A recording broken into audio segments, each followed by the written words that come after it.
ঘটনাটা হচ্ছে যে বিঞ্জকে অনেক ধন্যবাদ জানাচ্ছি আজকে। বিঞ্জই প্রথম এই ব্রিজটা তৈরি করে দিয়েছে, আর রায়হান রাফি তো আমার অনেক পছন্দের একজন ডিরেক্টর। উনি যখন বিঞ্জের মাধ্যমে যখন অফারটা আসলো, আমি জাস্ট লুফে নিলাম, কারণ রায়হান রাফি মানেই হচ্ছে এখন যে কটা প্রোডাকশন করেছে সবগুলোই অলমোস্ট সুপারহিট হয়েছে। লাস্ট তুফান, তো তুফানের ঠিক আগে আগেই শুটিং করেছিলাম। সো এইভাবেই আসলে যুক্ত হওয়া, এভাবেই শুটিং শুরু করা। নিজেকে লুক চেঞ্জ করে কখনোই করা হয়নি বা ডিরেক্টর ওইভাবে ভাবেনি।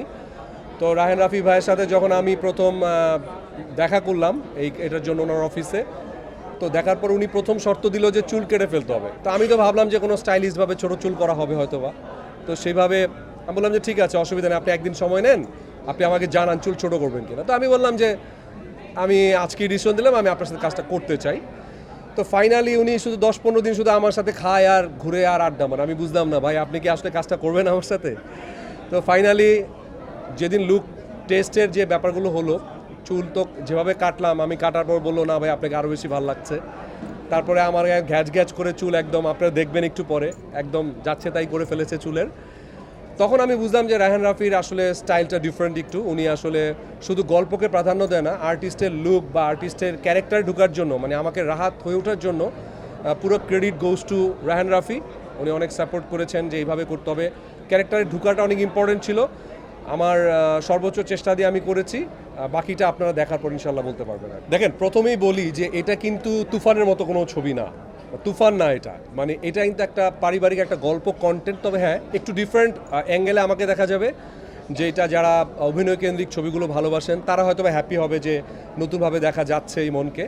সো আমার যেটা হয়েছে যে ডিরেক্টর যারা যারা ভালো কাজ করছেন এখন বাংলাদেশে, রায়হান রাফি ছাড়াও তো অনেক ভালো ভালো ডিরেক্টর আছেন, ওনারা যদি ডিফারেন্ট অ্যাঙ্গেলে আমাকে নিয়ে ভাবেন, আমি আমার সর্বোচ্চ ডেডিকেশনটা তাদেরকে দিতে চাই এবং ডিফারেন্ট অ্যাঙ্গেলে কাজ করতে চাই, এটাই আসলে বলার আছে। বেরোতে পেরেছি ইনশাল্লাহ। মানে আপনারা, আমি নিজে আমার মনে হয় যে একদম পুরোপুরি বের হয়ে গেছি। আমার আসলে আপনারা আমার পাসওয়ার্ড মুভিটা দেখেছিলেন, আমি একটু অটিস্টিক ক্যারেক্টার করেছিলাম।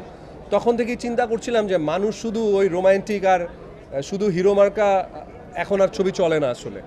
এখন একটু অভিনয় কেন্দ্রিক ছবিগুলো চলে। আমার পার্সোনাল যদি বলেন, আমার আমির খানকে খুব পছন্দ, অনেক ভার্সেটাইল একজন অ্যাক্টর। আমার ভিতরে যে ক্ষুধাটা আছে সেটা আমি আজ পর্যন্ত কাউকে দেখানোর সুযোগ পাচ্ছি না। তো রাফি ভাই আমাকে যেভাবে ভেঙেছেন, আমি আসলে এইভাবে ভাঙার জন্যই আসলে তৈরি হচ্ছি। সো চেঞ্জ পাবেন আসলে, এইটুকু সত্যি। মানে আমার যারা ফ্যান ফলোয়ার বা দর্শক যারা আছেন, যারা আমাদের অন্য হিরোরও ফ্যান ফলোয়ার আছেন, তারাও কিছুটা হলেও হ্যাপি হবেন ইনশাআল্লাহ।